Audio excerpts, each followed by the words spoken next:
It was 4 in the morning when he came out of the prison of the condemned with the secretary of the American legation. A knot of people had gathered around the American minister's carriage, which stood in front of the prison, the horses stamping and pawing in the icy street. The coachman huddled on the box, wrapped in furs. Southwark helped the secretary into the carriage and shook hands with Trent, thanking him for coming.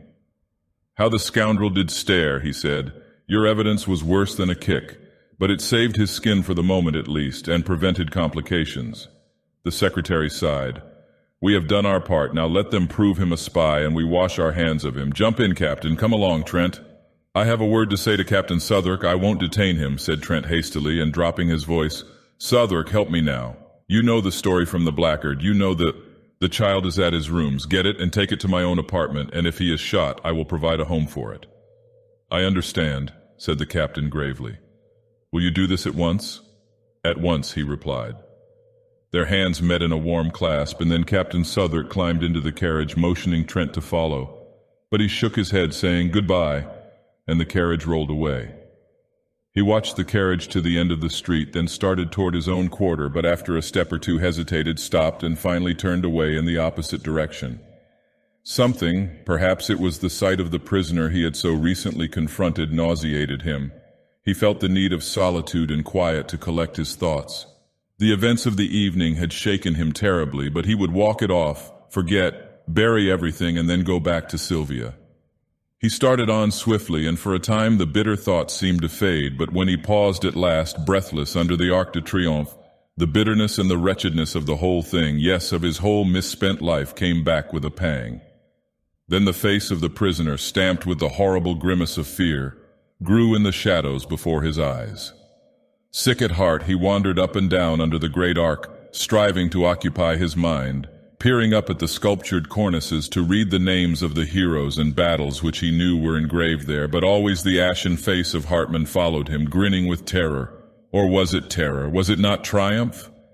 At the thought he leaped like a man who feels a knife at his throat, but after a savage tramp around the square, came back again and sat down to battle with his misery.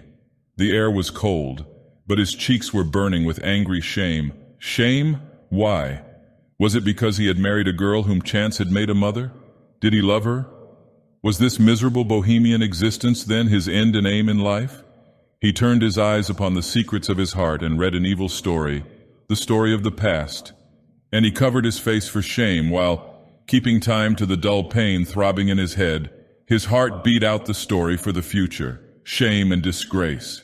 Roused at last from a lethargy which had begun to numb the bitterness of his thoughts, he raised his head and looked about.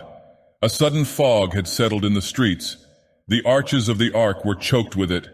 He would go home. A great horror of being alone seized him, but he was not alone. The fog was peopled with phantoms.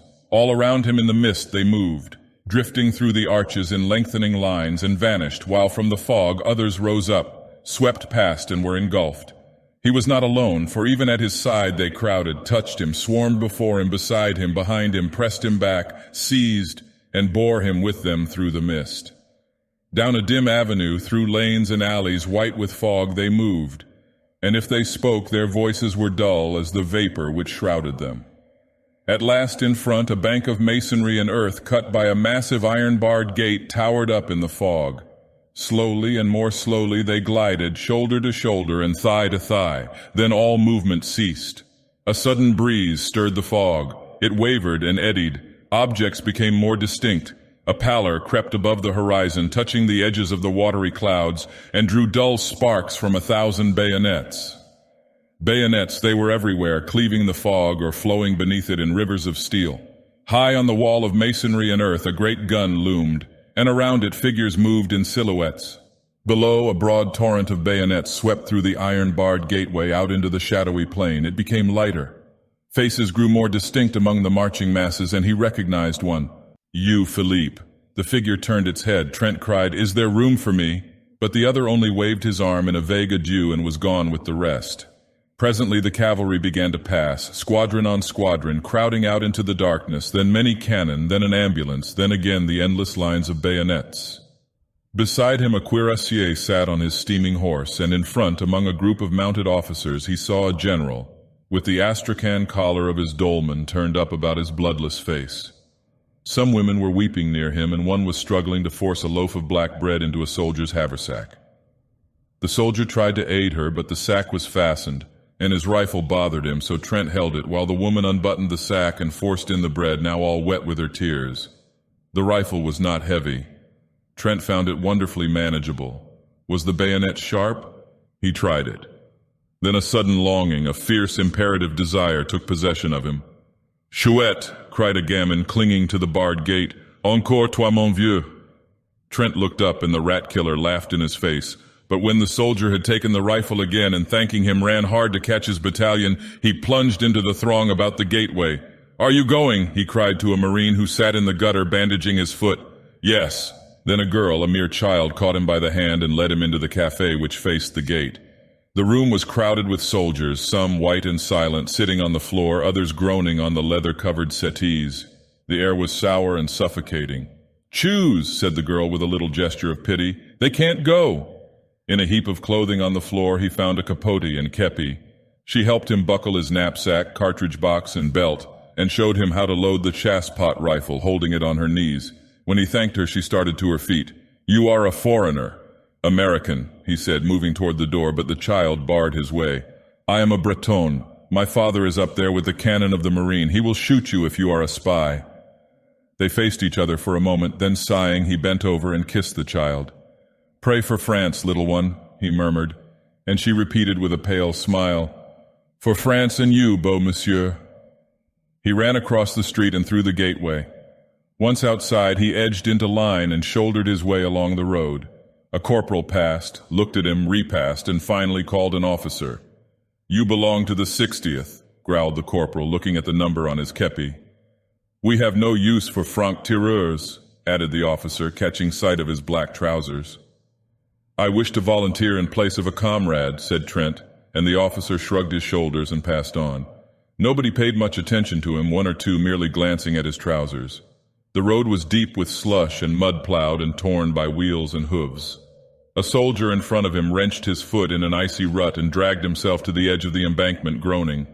The plain on either side of them was gray with melting snow. Here and there behind dismantled hedgerows stood wagons bearing white flags with red crosses.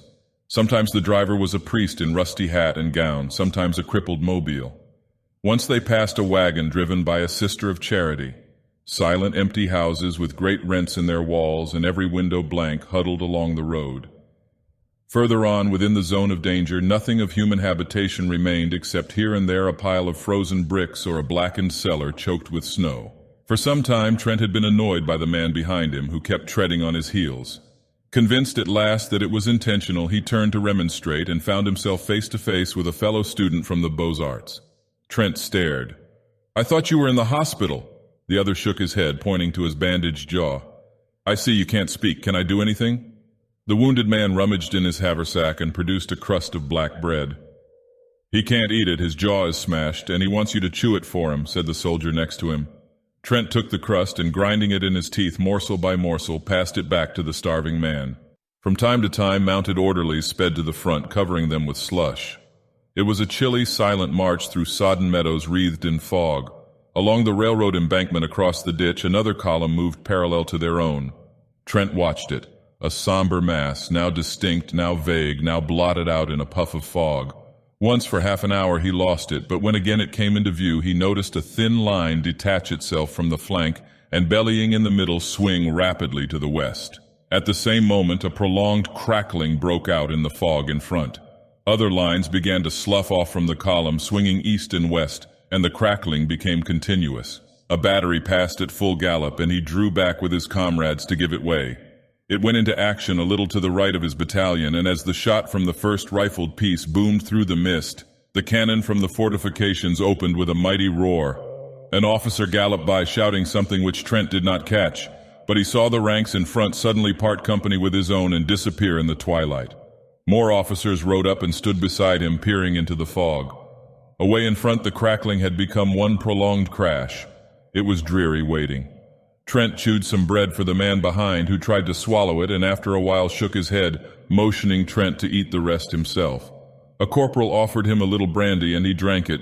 But when he turned around to return the flask, the corporal was lying on the ground. Alarmed, he looked at the soldier next to him, who shrugged his shoulders and opened his mouth to speak. But something struck him, and he rolled over and over into the ditch below. At that moment, the horse of one of the officers gave a bound and backed into the battalion, lashing out with his heels. One man was ridden down, another was kicked in the chest and hurled through the ranks. The officer sank his spurs into the horse and forced him to the front again, where he stood trembling. The cannonade seemed to draw nearer. A staff officer, riding slowly up and down the battalion, suddenly collapsed in his saddle and clung to his horse's mane. One of his boots dangled, crimsoned and dripping, from the stirrup. Then out of the mist in front, men came running. The roads, the fields, the ditches were full of them, and many of them fell. For an instant he imagined he saw horsemen riding about like ghosts in the vapors beyond, and a man behind him cursed horribly, declaring he too had seen them, and that they were Uhlans. But the battalion stood inactive, and the mist fell again over the meadows. The colonel sat heavily upon his horse, his bullet-shaped head buried in the astrakhan collar of his dolman, his fat legs sticking straight out in the stirrups. The buglers clustered about him with bugles poised, and behind him a staff officer in a pale blue jacket smoked a cigarette and chatted with a captain of hussars. From the road in front came the sound of furious galloping, and an orderly reined up beside the colonel, who motioned him to the rear without turning his head. Then on the left a confused murmur arose which ended in a shout. A hussar passed like the wind, followed by another and another, and then squadron after squadron whirled by them into the sheeted mists. At that instant the colonel reared in his saddle, the bugles clanged, and the whole battalion scrambled down the embankment, over the ditch, and started across the soggy meadow. Almost at once Trent lost his cap. Something snatched it from his head. He thought it was a tree branch. A good many of his comrades rolled over in the slush and ice, and he imagined that they had slipped. One pitched right across his path, and he stopped to help him up, but the man screamed when he touched him, and an officer shouted, "Forward! Forward!" So he ran on again. It was a long jog through the mist, and he was often obliged to shift his rifle. When at last they lay panting behind the railroad embankment, he looked about him. He had felt the need of action, of a desperate physical struggle, of killing and crushing. He had been seized with a desire to fling himself among masses and tear right and left. He longed to fire, to use the thin, sharp bayonet on his chasspot. He had not expected this. He wished to become exhausted, to struggle and cut until incapable of lifting his arm. Then he had intended to go home. He heard a man say that half the battalion had gone down in the charge, and he saw another examining a corpse under the embankment. The body, still warm, was clothed in a strange uniform, but even when he noticed the spiked helmet lying a few inches further away, he did not realize what had happened. The colonel sat on his horse a few feet to the left, his eyes sparkling under the crimson kepi. Trent heard him reply to an officer, "I can hold it, but another charge, and I won't have enough men left to sound a bugle." "Were the Prussians here?" Trent asked of a soldier who sat wiping the blood trickling from his hair. "Yes. The hussars cleaned them out. We caught their crossfire." "We are supporting a battery on the embankment," said another. Then the battalion crawled over the embankment and moved along the lines of twisted rails. Trent rolled up his trousers and tucked them into his woolen socks. But they halted again, and some of the men sat down on the dismantled railroad track. Trent looked for his wounded comrade from the Beaux-Arts. He was standing in his place, very pale. The cannonade had become terrific. For a moment the mist lifted. He caught a glimpse of the 1st Battalion motionless on the railroad track in front, of regiments on either flank, and then, as the fog settled again, the drums beat and the music of the bugles began away on the extreme left.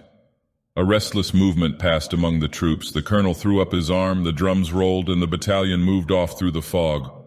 They were near the front now, for the battalion was firing as it advanced. Ambulances galloped along the base of the embankment to the rear, and the hussars passed and repassed like phantoms.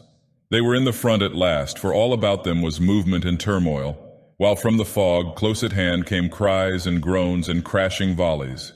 Shells fell everywhere, bursting along the embankment, splashing them with frozen slush. Trent was frightened. He began to dread the unknown, which lay there crackling and flaming in obscurity. The shock of the cannon sickened him. He could even see the fog light up with a dull orange as the thunder shook the earth. It was near, he felt certain, for the colonel shouted "Forward!"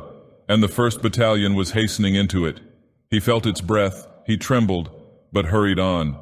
A fearful discharge in front terrified him. Somewhere in the fog, men were cheering, and the colonel's horse, streaming with blood, plunged about in the smoke. Another blast and shock right in his face almost stunned him, and he faltered. All the men to the right were down. His head swam, the fog and smoke stupefied him. He put out his hand for a support and caught something. It was the wheel of a gun carriage, and a man sprang from behind it, aiming a blow at his head with a rammer, but stumbled back shrieking with a bayonet through his neck, and Trent knew that he had killed. Mechanically he stooped to pick up his rifle, but the bayonet was still in the man, who lay, beating with red hands against the sod. It sickened him, and he leaned on the cannon.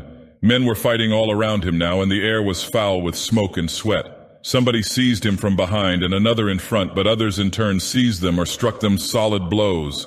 The click, click, click of bayonets infuriated him, and he grasped the rammer and struck out blindly until it was shivered to pieces. A man threw his arm around his neck and bore him to the ground, but he throttled him and raised himself on his knees. He saw a comrade seize the cannon and fall across it with his skull crushed in. He saw the colonel tumble clean out of his saddle into the mud, then consciousness fled. When he came to himself, he was lying on the embankment among the twisted rails. On every side huddled men who cried out and cursed and fled away into the fog, and he staggered to his feet and followed them. Once he stopped to help a comrade with a bandaged jaw who could not speak but clung to his arm for a time and then fell dead in the freezing mire. And again he aided another who groaned, "Trent, c'est moi, Philippe," until a sudden volley in the midst relieved him of his charge. An icy wind swept down from the heights, cutting the fog into shreds.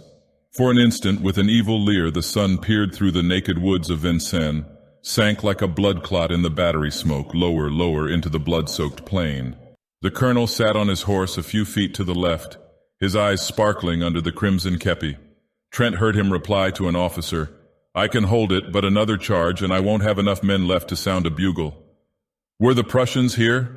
Trent asked of a soldier who sat wiping the blood trickling from his hair. "Yes.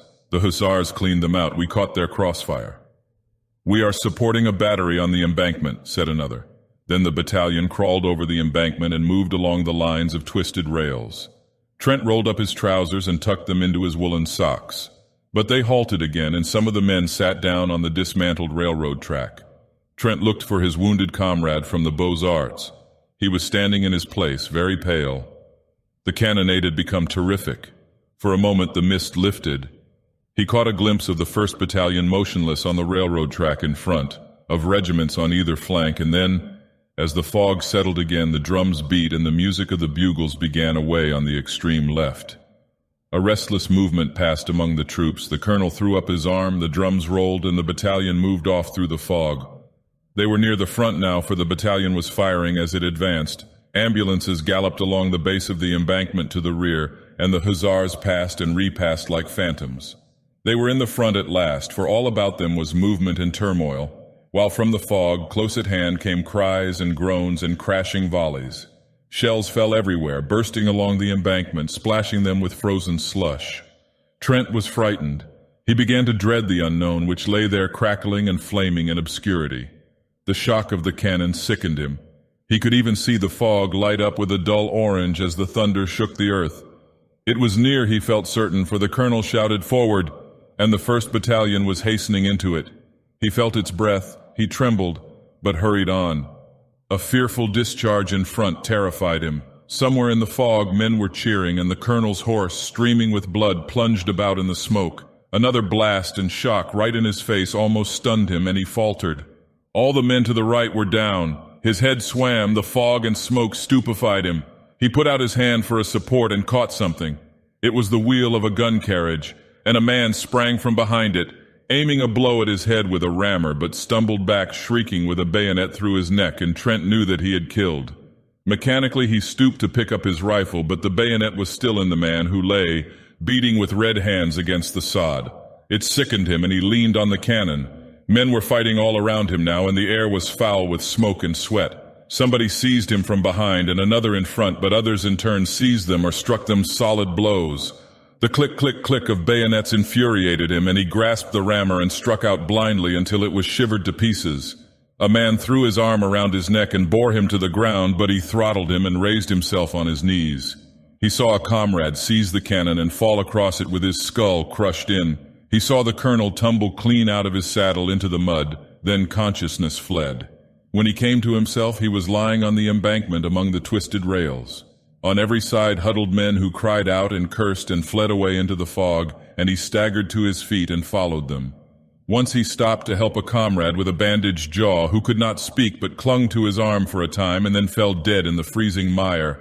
And again he aided another who groaned, "Trent, c'est moi, Philippe," until a sudden volley in the midst relieved him of his charge. An icy wind swept down from the heights, cutting the fog into shreds. For an instant, with an evil leer, the sun peered through the naked woods of Vincennes, sank like a blood clot in the battery smoke, lower into the blood-soaked plain. When midnight sounded from the belfry of Saint-Sulpice, the gates of Paris were still choked with fragments of what had once been an army. They entered with the night, a sullen horde, spattered with slime, faint with hunger and exhaustion. There was little disorder at first, and the throng at the gates parted silently as the troops tramped along the freezing streets. Confusion came as the hours passed. Swiftly and more swiftly, crowding squadron after squadron and battery on battery, horses plunging and caissons jolting, the remnants from the front surged through the gates, a chaos of cavalry and artillery struggling for the right of way. Close upon them stumbled the infantry. Here a skeleton of a regiment marching with a desperate attempt at order, there a riotous mob of mobiles crushing their way to the streets, then a turmoil of horsemen, cannon, troops without, officers without men, then again a line of ambulances, the wheels groaning under their heavy loads. Dumb with misery, the crowd looked on. All through the day the ambulances had been arriving, and all day long the ragged throng whimpered and shivered by the barriers.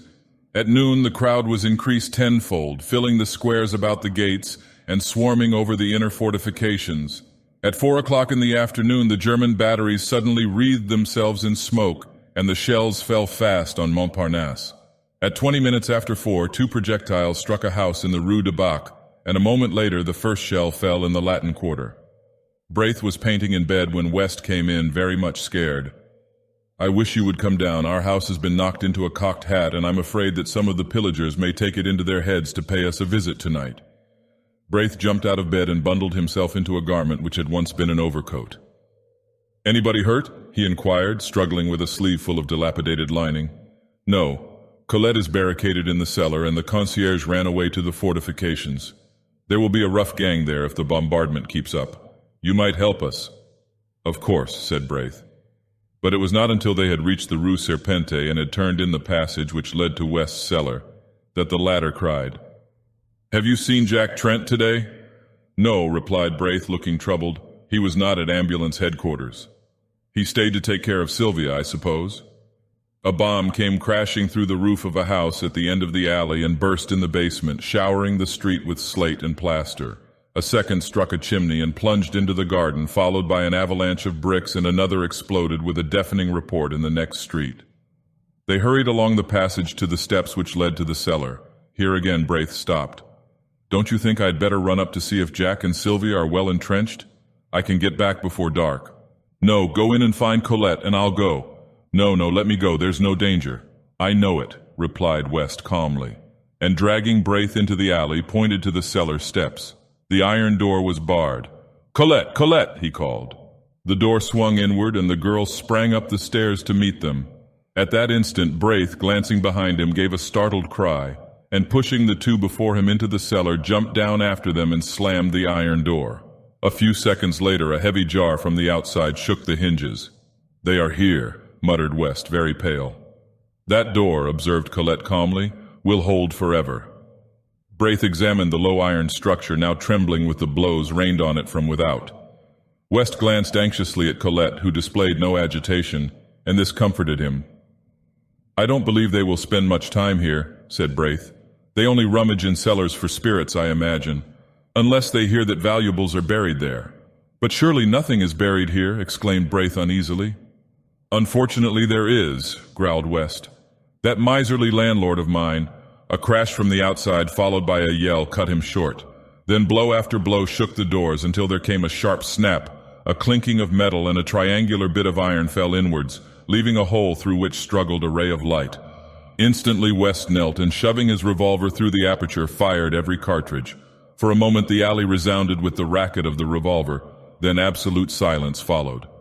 Presently a single questioning blow fell upon the door, and a moment later another and another, and then a sudden crack zigzagged across the iron plate. "Here," said West, seizing Colette by the wrist. "You follow me, Braith." And he ran swiftly toward a circular spot of light at the further end of the cellar. The spot of light came from a barred manhole above. West motioned Braith to mount on his shoulders. "Quick, old chap," cried the latter. Braith twisted his legs around a fence chain and leaned down again. The cellar was flooded with a yellow light, and the air reeked with the stench of petroleum torches. The iron door still held, but a whole plate of metal was gone, and now as they looked, a figure came creeping through, holding a torch. "Quick!" whispered Braith. "Jump!" And West hung dangling until Colette grasped him by the collar and he was dragged out. Then her nerves gave way and she wept hysterically. But West threw his arm around her and led her across the gardens into the next street, where Braith, after replacing the manhole cover and piling some stone slabs from the wall over it, rejoined them. It was almost dark. They hurried through the street, now only lighted by burning buildings or the swift glare of the shells. They gave wide berth to the fires, but at a distance saw the flitting forms of pillagers among the debris. Sometimes they passed a female fury crazed with drink shrieking anathemas upon the world, or some slouching lout whose blackened face and hands betrayed his share in the work of destruction. At last they reached the Seine and passed the bridge, and then Braith said, "I must go back. I'm not sure of Jack and Sylvia." As he spoke, he made way for a crowd which came trampling across the bridge and along the river wall by the d'Orsay barracks. In the midst of it, West caught the measured tread of a platoon. A lantern passed, a file of bayonets, then another lantern which glimmered on a deathly face behind, and Colette gasped, "Hartman!" And he was gone. They peered fearfully across the embankment, holding their breath. There was a shuffle of feet on the quay, and the gate of the barracks slammed. A lantern shone for a moment at the postern. The crowd pressed to the grill. Then came the clang of the volley from the stone parade. One by one the petroleum torches flared up along the embankment, and now the whole square was in motion. Down from the Champs-Élysées and across the Place de la Concorde straggled the fragments of the battle, a company here and a mob there. They poured in from every street, followed by women and children, and a great murmur borne on the icy wind swept through the Arc de Triomphe and down the dark avenue. Perdus! Perdus! A ragged end of a battalion was pressing past, the specter of annihilation. West groaned. Then a figure sprang from the shadowy ranks and called West's name, and when he saw it was Trent, he cried out. Trent seized him, white with terror. "Sylvia!" West stared speechless, but Colette moaned, "Oh, Sylvia, Sylvia, and they are shelling the quarter!" "Trent!" shouted Braith. But he was gone, and they could not overtake him. The bombardment ceased as Trent crossed the Boulevard Saint-Germain, but the entrance to the Rue de Seine was blocked by a heap of smoking bricks. Everywhere the shells had torn great holes in the pavement. The café was a wreck of splinters and glass. The bookstore tottered, ripped from roof to basement, and the little bakery, long since closed, bulged outward above a mass of slate and tin. He climbed over the steaming bricks and hurried into the Rue de Tournon. On the corner a fire blazed, lighting up his own street, and on the bank wall beneath a shattered gas lamp a child was writing with a bit of cinder. "Here fell the first shell."